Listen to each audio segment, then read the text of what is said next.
আপনারা কি জানেন বোতলের কীটনাশকের বোতলের মুখ দেখেই এর তীব্রতা বোঝা সবচেয়ে সহজ।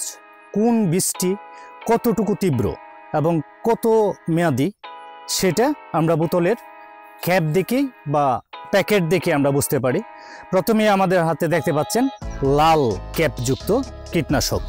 এই কীটনাশক যদি কীটনাশকের বোতলের ক্যাপটি লাল থাকে তাহলে আপনারা বুঝবেন যে এই কীটনাশকটি অবশ্যই প্রচণ্ড তীব্র কীটনাশক এবং এটা ব্যবহারের ক্ষেত্রে অবশ্যই আপনাকে সতর্কতা অবলম্বন করতে হবে কঠিনভাবে, এবং লেবেলের গায়ে যেসব নির্দেশনা দেওয়া আছে বোতলে সেগুলি অবশ্যই আপনাকে পালন করতে হবে। এর পরবর্তীতে আমরা আসব। এবার আপনাদের সামনে আমরা দেখাচ্ছি হলুদ ক্যাপযুক্ত কীটনাশক।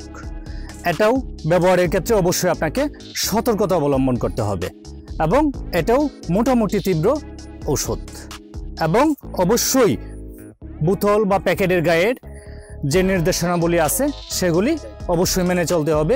পরবর্তীতে আমরা আপনাদেরকে পরিচয় করে দেব নীল ক্যাপযুক্ত কীটনাশক।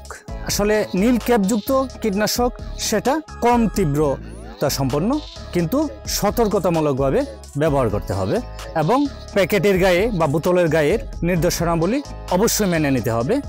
পরবর্তীতে আমরা দেখাবো 4 নম্বর সবুজ ক্যাপযুক্ত কীটনাশক।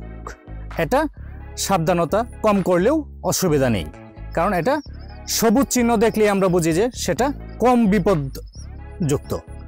যাই হোক, আমাদের দেশের মার্কেটে এখন পর্যন্ত 4 জাতির ক্যাপযুক্ত কীটনাশক আমরা পাই। সেগুলি হলো লাল, হলুদ, নীল এবং সবুজ।